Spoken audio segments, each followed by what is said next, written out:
శ్రీనివాస క్షేత్రవాసాయ మజ్జననీనాథాయ భక్తవత్సలాయ నమః.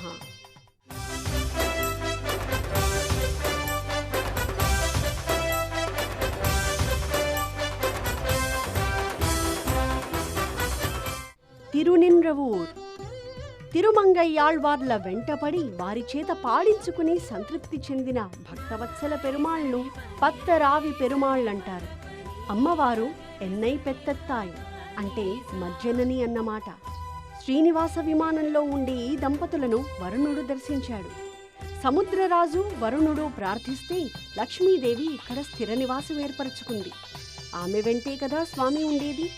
ఆ వరుణుడి కోరిక మేరకు అర్చామూర్తులుగా దర్శనమిస్తున్నారు. తిరు అంటే లక్ష్మి, నిండ్ర అంటే స్థిరంగా ఉండేది అని అర్థం. అందుకే ఇది తిరునిండ్రవూర్, స్థిరంగా ఉన్న ఊరైంది.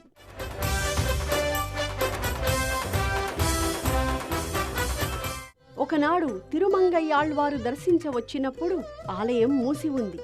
అసంతృప్తితో ఆళ్వారు 93వ దైన కడల్ మల్లై అంటే మహాబలిపురం వెళ్ళిపోయారు. ఇంతలో అమ్మవారు స్వామిని, ఆళ్వారు పాడితే కదా మన స్థానం దివ్యదేశమయ్యేది, వెళ్ళి పాడించుకురండి అని ప్రేరేపించి పంపింది. స్వామి మహాబలిపురం వెళ్ళి అడిగితే ఒక పాట పాడిచ్చారు ఆళ్వారు. తిరిగి వచ్చి అమ్మవారితో ఇదే విషయం చెప్పాడు స్వామి. అమ్మ కోప్పడి, ఒక్కటేనా, ఇంకొక పాటైనా కోరండి అని పంపిందట. అప్పటికి ఆళ్వారు తిరుక్కన్నంగుడి 26వ దివ్యదేశానికి చేరిపోయారు. అక్కడికే స్వామి వెళ్ళి మరో పాట పాడించుకుని వచ్చి అమ్మవారికి చెప్పాడు.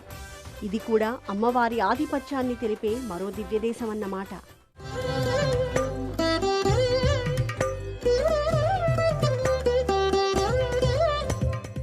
వీరిని ప్రార్థించి మహిళలు ఆధిపత్యాన్ని, మంచి సంపదలను పొందవచ్చు. సేవిద్దాం.